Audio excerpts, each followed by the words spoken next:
Daniel chapter 5 through 7. King Belshazzar held a great feast for 1,000 of his nobles and drank wine in their presence.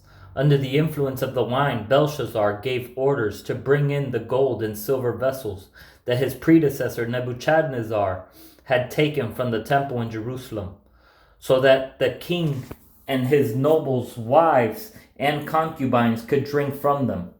So they brought in the gold vessels that had been taken from the temple of the house of God in Jerusalem, and the king and his nobles, wives, and concubines drank from them.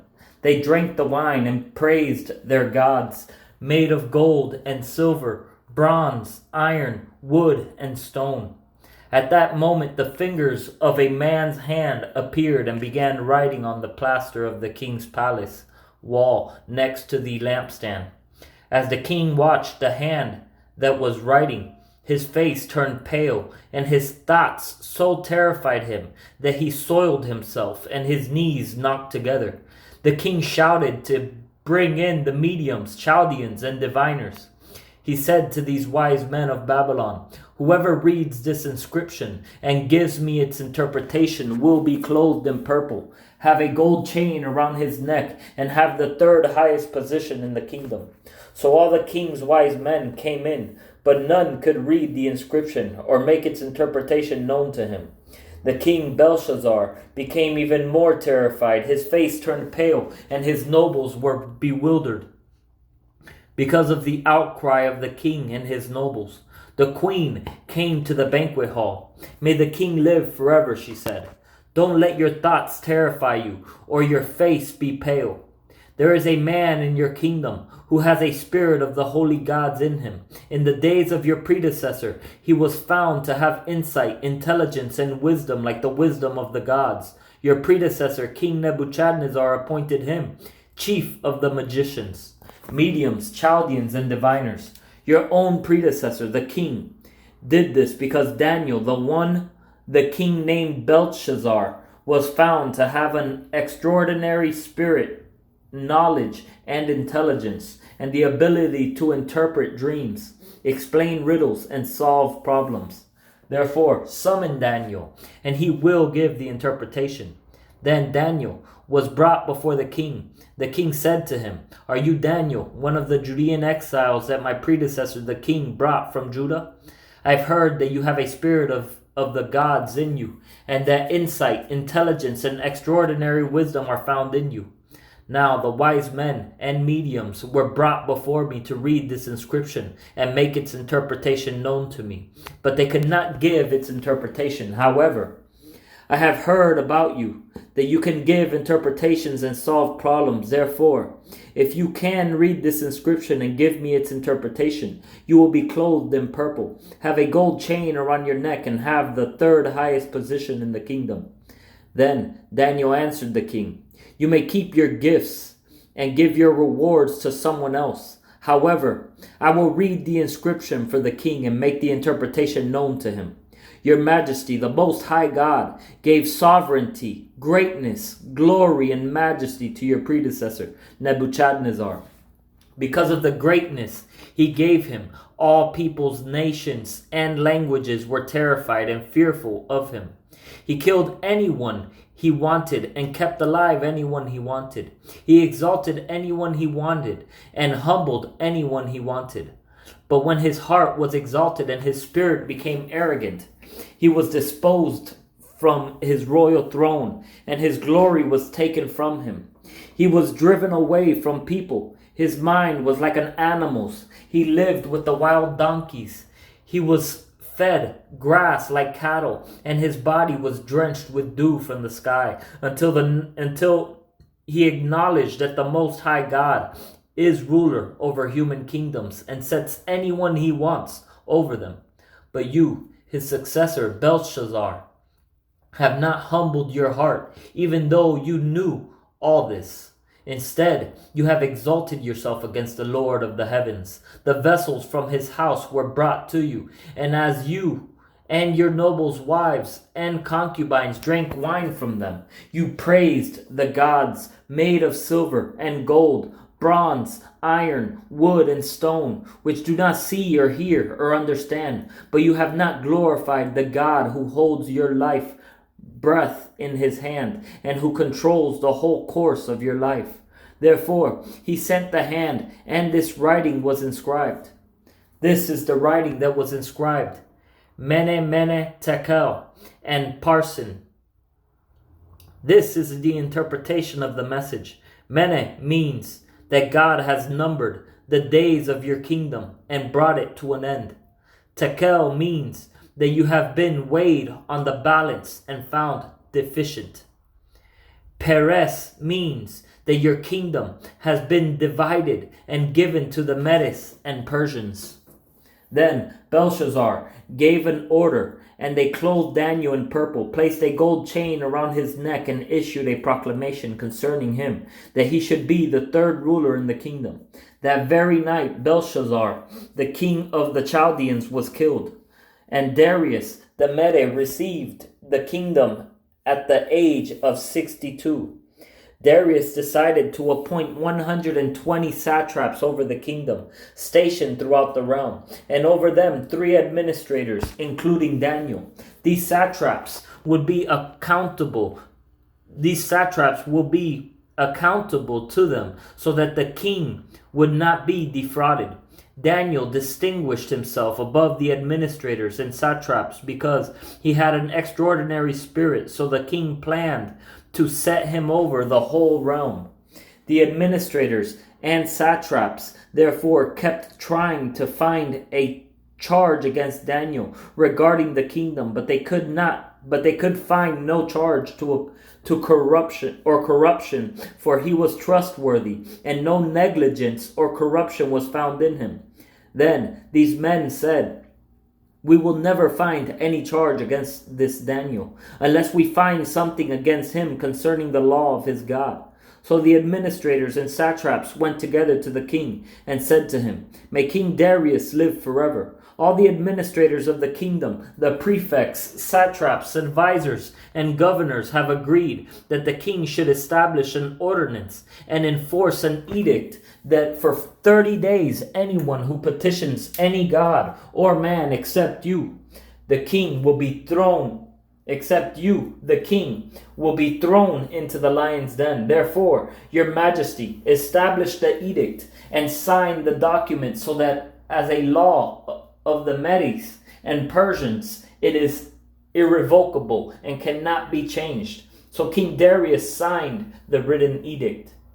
When Daniel learned that the document had been signed, he went into his house. The windows in its upstairs room opened toward Jerusalem, and 3 times a day he got down on his knees, prayed, and gave thanks to his God, just as he had done before. Then these men went as a group and found Daniel, petitioning and imploring his God. So they approached the king and asked about his edict. "Didn't you sign an edict that for 30 days any person who petitions any god or man except you, the king, will be thrown into the lion's den?"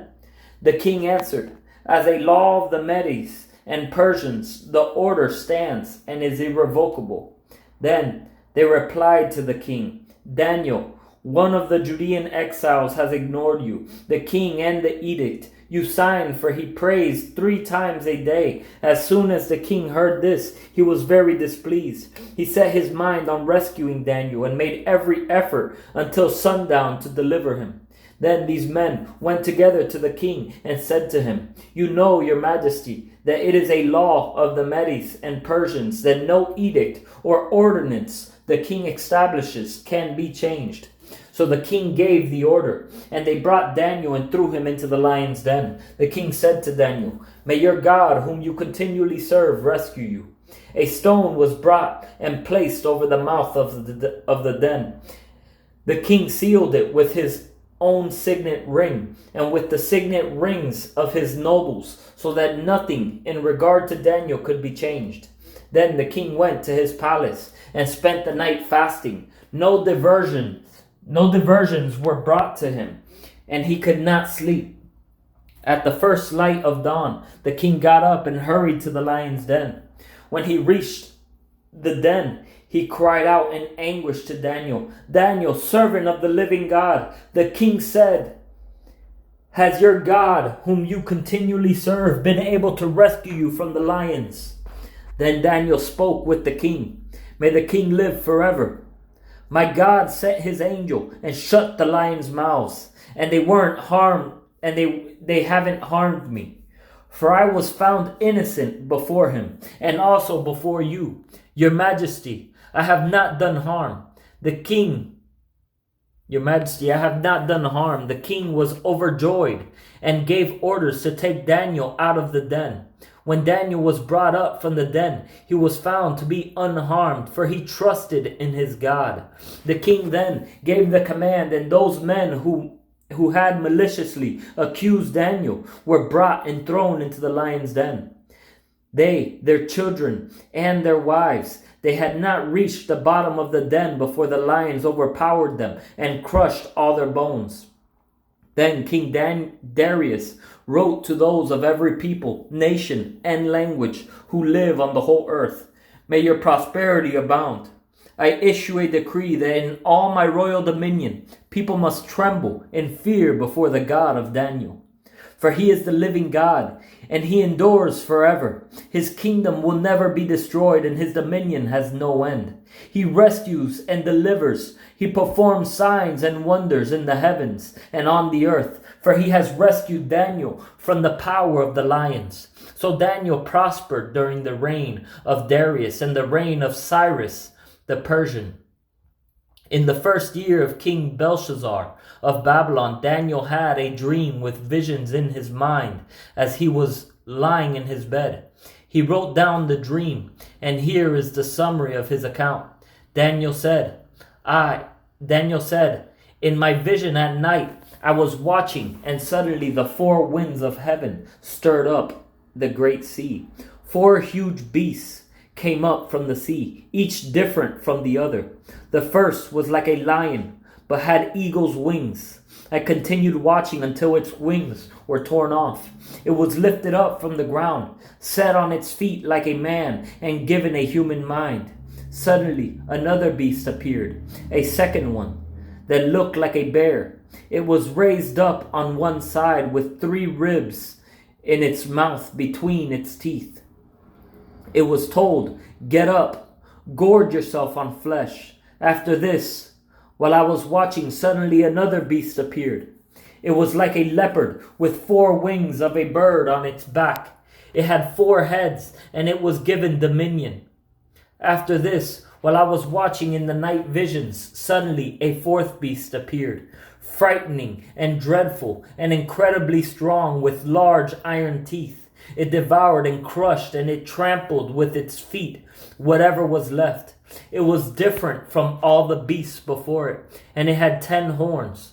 While I was considering the horns, suddenly another horn, a little one, came up among them, and 3 of the first horns were uprooted before it. And suddenly in this horn there were eyes like the eyes of a human, and a mouth that was speaking arrogantly. As I kept watching, thrones were set in place, and the Ancient of Days took his seat. His clothing was white like snow, and the hair of his head like whitest wool. His throne was flaming fire. Its wheels were blazing fire. A river of fire was flowing, coming out from his presence. Thousands upon thousands served him. 10,000 times 10,000 stood before him. The court was convened, and the books were opened.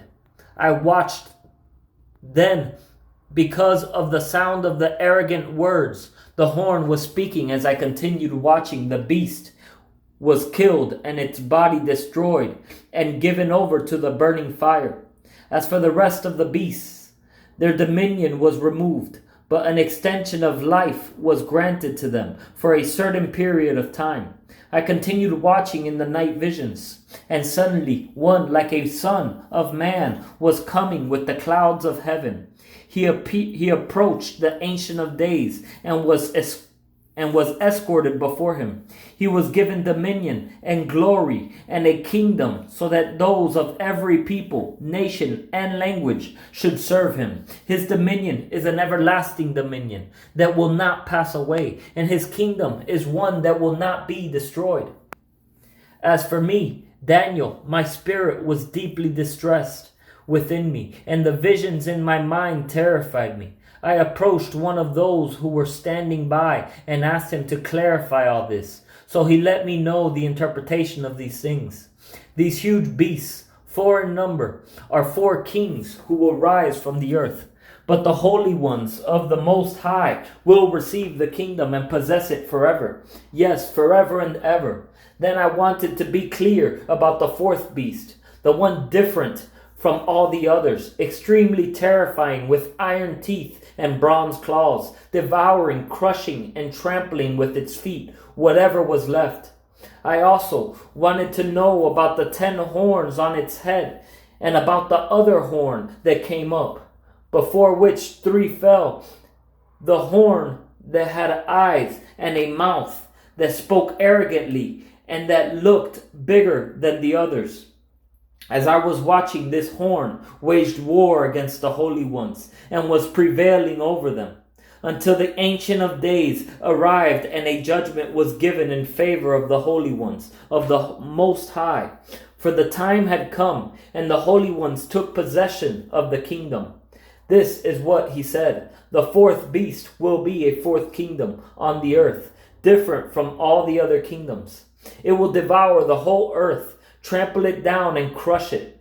The 10 horns are 10 kings who will rise from its kingdom. Another king, different from the previous ones, will rise after them and subdue 3 kings.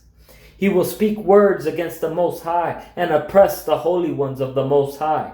He will intend to change religious festivals and laws, and the holy ones will be handed over to him for a time, times, and half a time. But the court will convene, and his dominion will be taken away, to be completely destroyed. Forever. The kingdom, dominion, and greatness of the kingdoms under all of heaven will be given to the people, the holy ones of the Most High. His kingdom will be an everlasting kingdom, and all rulers will serve and obey him. This is the end of the account. As for me, Daniel, my thoughts terrified me greatly, and my face turned pale, but I kept the matter to myself.